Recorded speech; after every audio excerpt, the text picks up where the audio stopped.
Well, hello and welcome again to River Valley Farm.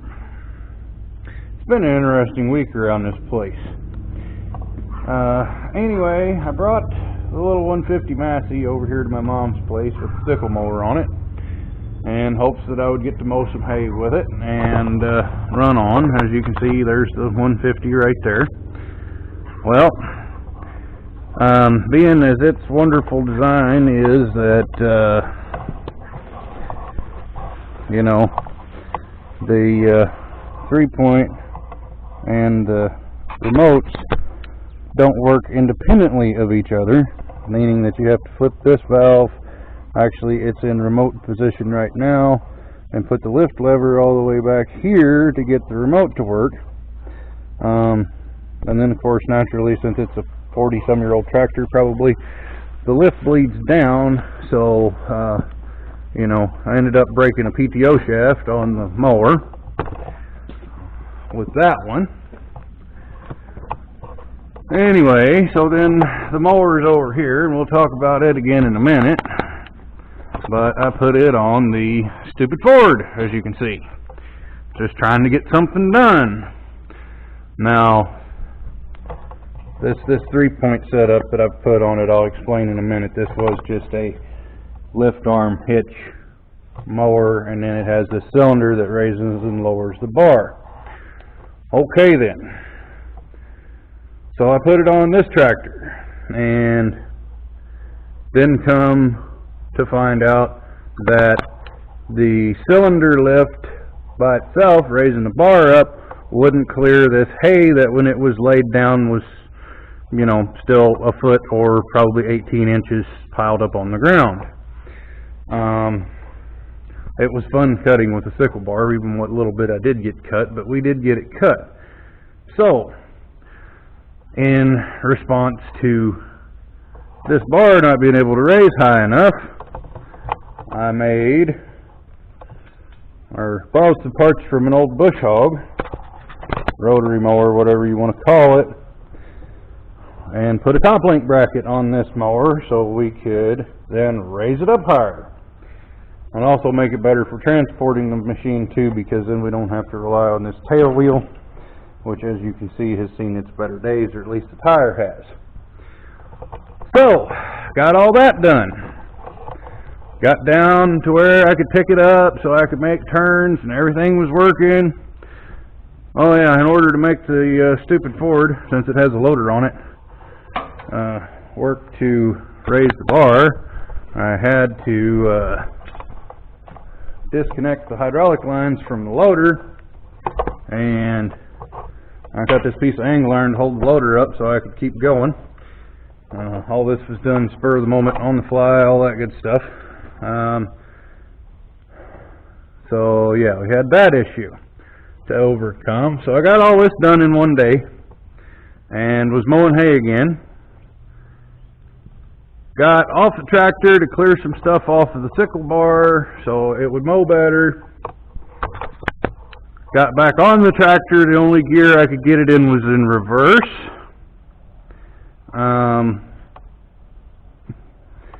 Had to back it out of the field all the way up here, back it in the barn. And most oddly, the PTO clutch still works just fine, but the main clutch or traction clutch or whatever you want to call it doesn't work at all. I could get it into reverse simply by forcing it. I couldn't force it into any other gear. So we had that happen. I decided I was done with this damn thing, wasn't going to mess with it no more. And then I walked past my favorite tractor in the world right here, the one that always works. I bought this 484 International. Belonged to my neighbor. It's now mine, whether I like it or not at this point in time.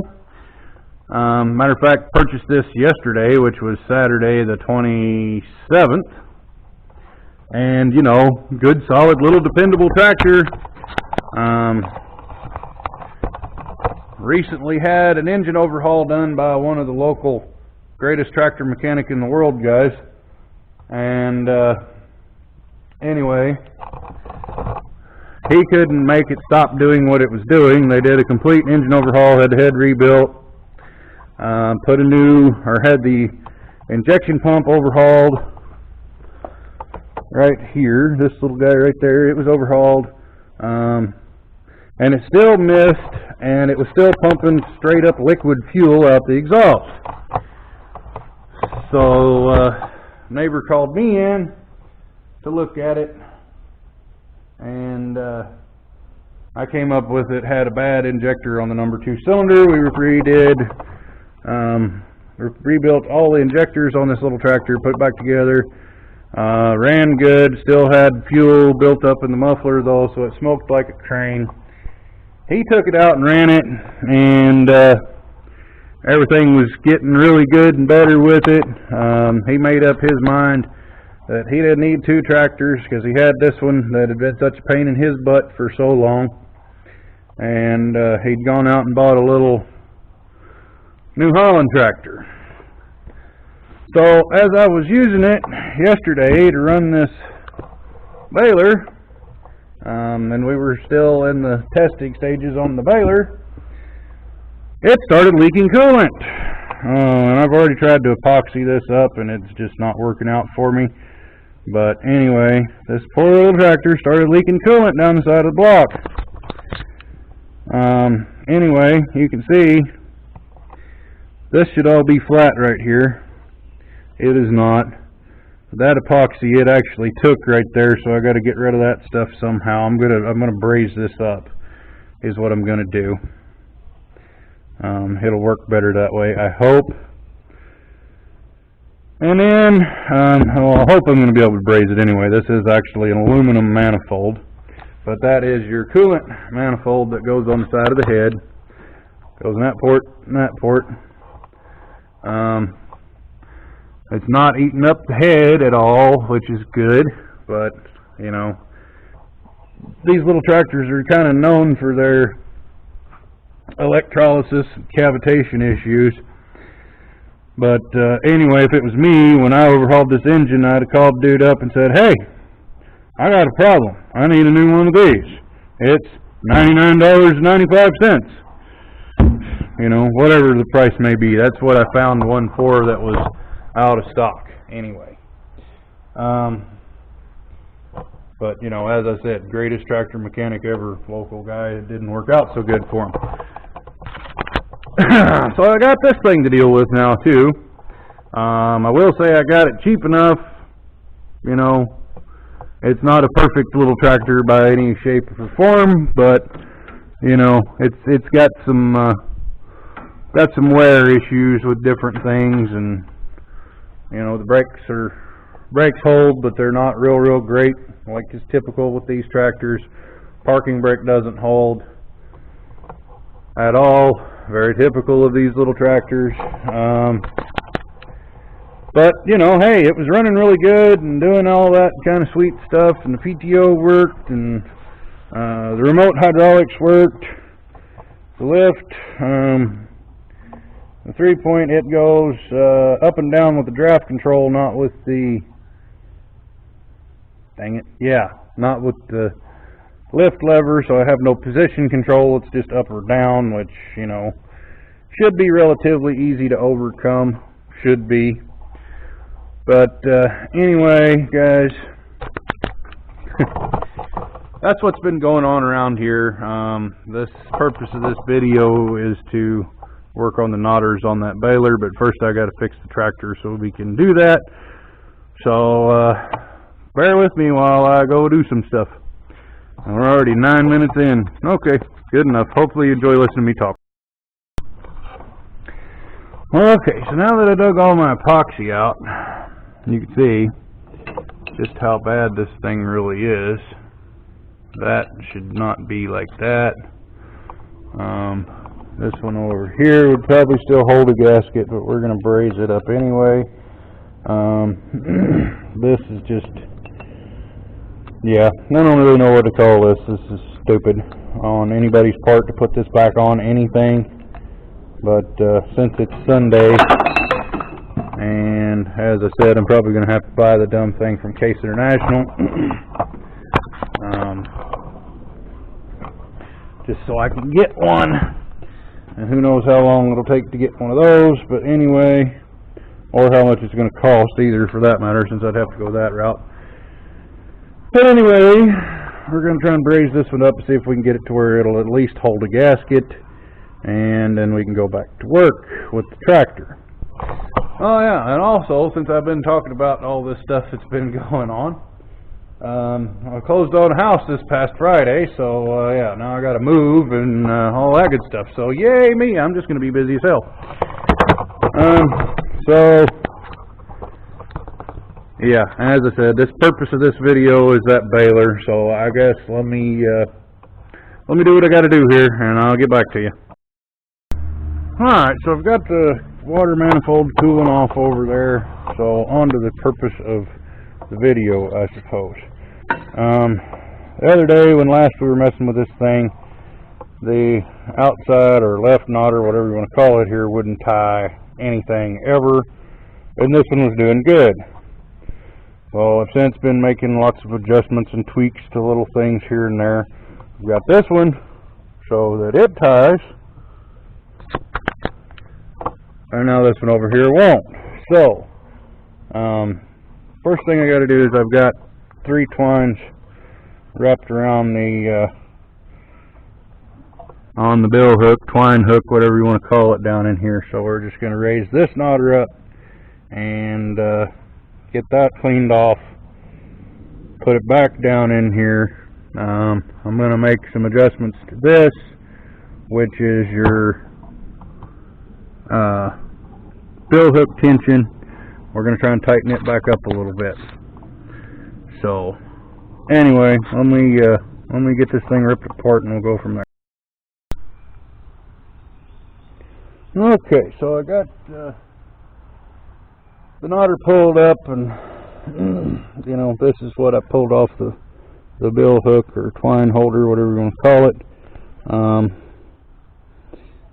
It tied it. It didn't cut it very clean, but it tied it. So that tells me we've got a tension issue somewhere. What that may be yet, I don't know. Lay this back down for a minute. And anyway, you know, the twine, anything up some. The twine is laying in the twine disc like it's supposed to. It's not quite as tight as this side because I pulled that one up, but anyway, we are getting something isn't right, but I'm not 100% sure what it is. Now the only thing I have done really to both sides is I backed this one, or I backed this adjustment off quite a bit, probably too much at this point in time. So that's what we're going to try first, is just snugging this back up, and then I've got to check the adjustment on the twine knife also, which is right there.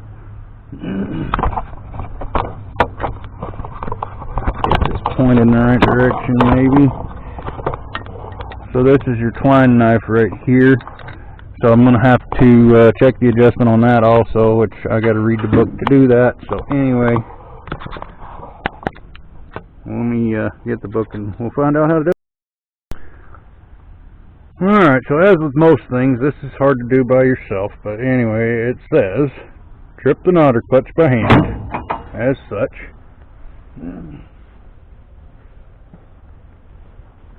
And actually I got to put this bolt back in or it won't work at all. And the twine fingers got to be hooked back up too. So let me get this done real quick and then. Alright, so we got everything bolted back down, hooked back up as far as our bolt here and our twine finger. So I did trip the knotter clutch. So now we got to rotate the flywheel.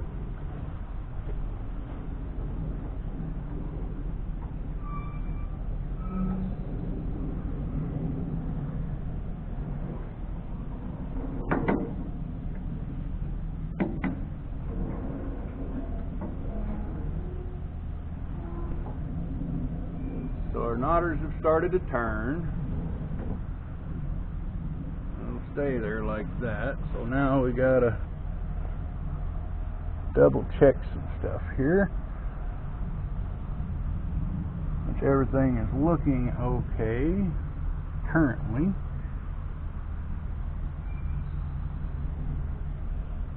But it says there should be a 16th inch clearance at all times until the knife actually moves, so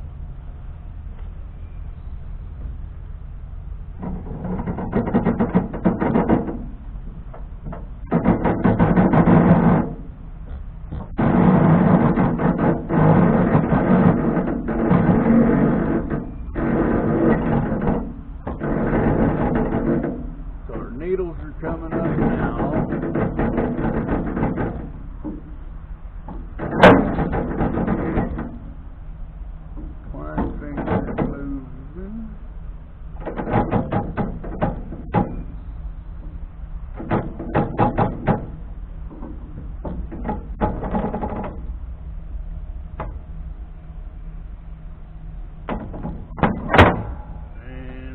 Tripped back out, but I think it'll stay put. That's excellent. So far, not so much though.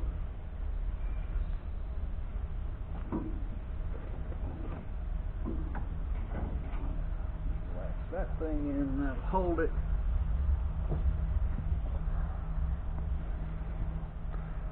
So anyway, we've got our needles up through here now. Everything looks good so far. The twine holder discs have rotated, so then when the needles come down, we should get a knot, which we'll have to look at, but anyway.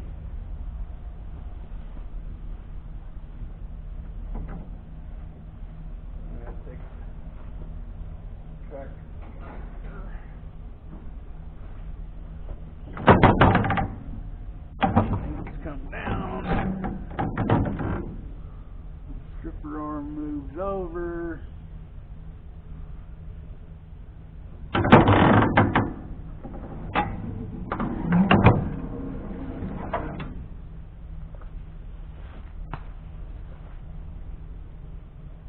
Which it would appear so far that everything worked correctly on that.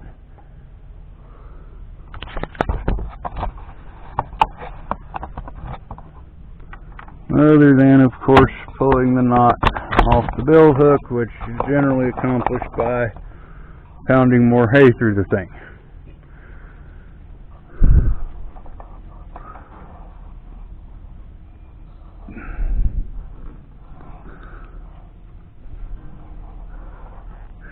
So we've got a start of a knot anyway.